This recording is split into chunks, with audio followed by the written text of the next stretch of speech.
提到江户川这3个字，你会想起谁？你好，我是博内。这期视频我们来聊聊江户川乱步。作为童年放学回家后伴着地方卫视播放的《名侦探柯南》度过晚餐时光的一代人，我们一定对这个画面印象极深。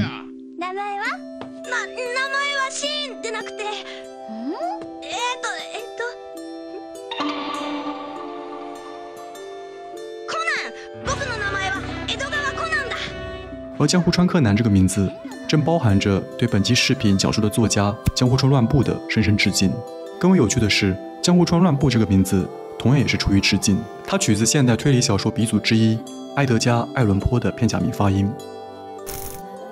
被称为日本推理之父的江户川乱步，本名平井太郎，于1894年生于日本中部的三重县。自幼年起多病的江户川偏好阅读，母亲在江户川某次生病时为其挑选的欧美侦探小说，打开了他对于推理文学的兴趣大门。17岁时家道中落，从爱知县第5中学校毕业后，江户川在早稻田大学开始了半工半读的生活模式。当然，阅读依然是他在这段生活时期的重要构成。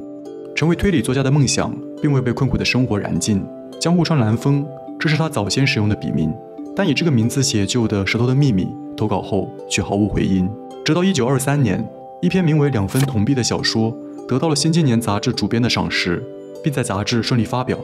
这才意味着江户川乱步正式以一名推理小说作家出道，从此开启了一个全新的推理时代。现在提到江户川乱步的小说风格，我们很容易便会联想到诡谲、猎奇等关键词。而江户川原先其实是以正统本格派开始自己的创作路线，但在读者市场中多次受挫后，变革派的异色风格开始逐渐融汇进他的创作之中。相对于严谨缜密的本格推理，异色变革派小说更偏向一种感官性质的浪漫主义。这类小说仿佛一丛鬼魅艳丽的花束，常常充溢着猎奇怪异的故事情节以及扭曲恐怖的人物心理刻画，非常具有阅读魅力。这个5月初，非常开心地收到了北京联合出版的《乱步异人馆》，分为异色卷与诡谲卷的这套书中，收录了23篇江户川代表之作。很妙的是，书中既有情节缜密的推理名作，也有叙事离奇的怪谈故事。某天傍晚看到实体书的时候，感觉书籍装帧也相当准确地捕捉到了乱步作品的精髓。那种精美诡谲的设计，仿佛将人吸入了一个复古悬疑迷宫，有种艳丽怪诞之美。熟悉江户川作品的读者小伙伴很容易就能发现，异色卷的封面灵感其实正是来自于那部名篇《人间椅子》。这篇小说当然也收录在23篇小说之列，堪称日式惊悚文学顶峰的《人间椅子》则将江户川作品的惊悚猎奇感发挥到了极致。以下对小说内容的讲述涉及剧透，小伙伴们需要谨慎观看。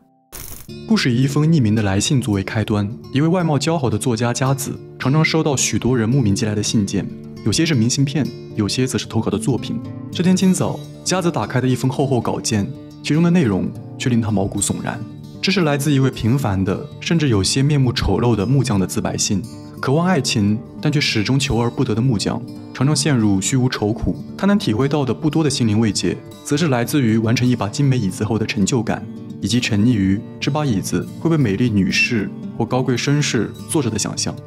在此处，江户川乱步用一种他独有的刺骨的笔触，将木匠因外貌产生的深刻自卑心理刻画得极为生动传神。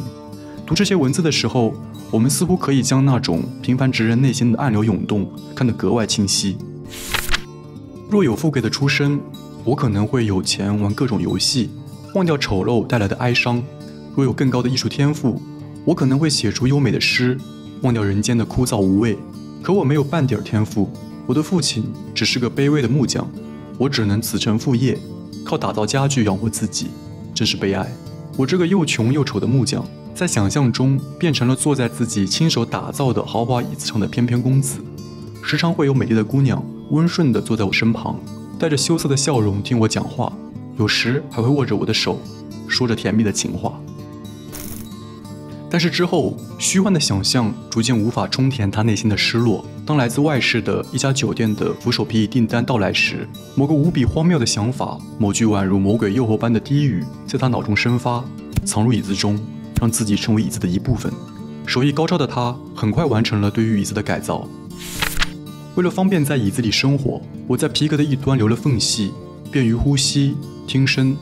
这缝隙很难被外人发现，我还在靠背内部头所在的位置旁边装上小型置物架，放入水壶、食物和一个大大的橡皮袋子，满足自己所需。不久，他的诡异计划得以顺利实施。他藏匿的扶手椅被送至了酒店大堂。化身为椅子的木匠逐渐找到了一种无比扭曲但又带给他病态欢愉的消遣方式，享受被人当成椅子落座的快乐。在这部分的描写中，那种属于变革派小说特色的扭曲病态心理被作者描绘得尤为细致。看的时候，你会忍不住感慨江户川对于这种人类畸形欲望挖掘的深度。阅读时不仅手心冒汗，心里仿佛也会因为不安惊悚而冷汗淋漓。眼下我却跟一个素不相识的外国女孩在一个房间里，坐在同一张椅子上，两个人的身体只隔着一层单薄的皮革，身体的温度已融为一体。而她如此的安心，把身体的重量全压在我身上，松弛、自由、毫不拘谨，完全是独处时才有的状态。所有未曾亲自体会过的人都无法了解藏身椅子中的爱情的特殊和迷人之处。这种爱情人世间根本不存在，其只涉及触觉、听觉、嗅觉，诞生于一片黑暗中。难道这便是来自魔鬼国度的情欲？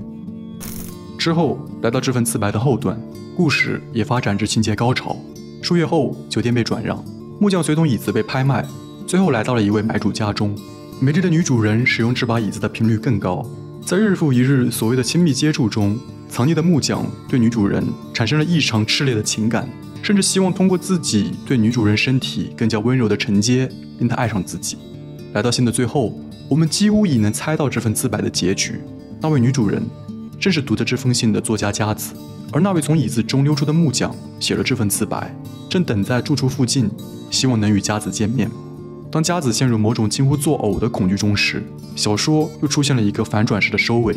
佳子从女仆手中接过另一封字迹相同的简短信件，上面的内容解释道，刚刚的自白其实只是一篇创作稿子，希望得到佳子老师的指教。而这篇稿子的名字便是《人间椅子》。小说结束。看到这儿，相信我们都能明白为什么《人间椅子》这篇小说会如此具有生命，也能体会到江户川乱步那名不虚传的高超叙事比例，人性的病态欲望、绝妙的叙事技巧，以及那种扣人心弦的惊悚故事氛围，在小说中都被构筑得极为出彩。尤其是这个结尾，这种叙述的轨迹正是江户川叙事的高超之处。双重解读的悬念让我们不禁陷入思考，我们似乎既可以相信这个病态的椅子故事只是一份练笔稿件，也可以理解为这是故事中佳子无比恐怖的真实经历。看到最后，我忍不住回想起了诺兰电影里陀螺旋转或停下的不确定结局，这种激发我们想象与解释欲的特质，也是乱步小说的独特魅力之一。16年夏天，我和白早一起在南方郊区打暑假工。某个午休间隙，我们一起看了两个人都很喜欢的《名侦探柯南》。记得我们看的是 TV 版100多集的《蓝色古堡探索事件》。一边喝着农夫果园的混合果汁时，我问白早为什么这么喜欢看推理悬疑动画。他很快回答说，就是对那个结局很好奇啊，想一直看到结尾。是的，好奇心是那么重要且可贵，而推理悬疑作品的伟大之处就在于它为我们打造了一个叙事的层叠迷宫。我们在迷宫中跟随推理作家的精彩笔触，深入密布的迷雾，找寻那个奇妙的谜团。找寻过程中，我们无比惊喜地重新拾起了那份从儿时便有的，但却随着长大逐渐丢失的对于这个世界的好奇。而这儿便是我们热爱悬疑推理的原因，也是我们读江户川乱步的原因。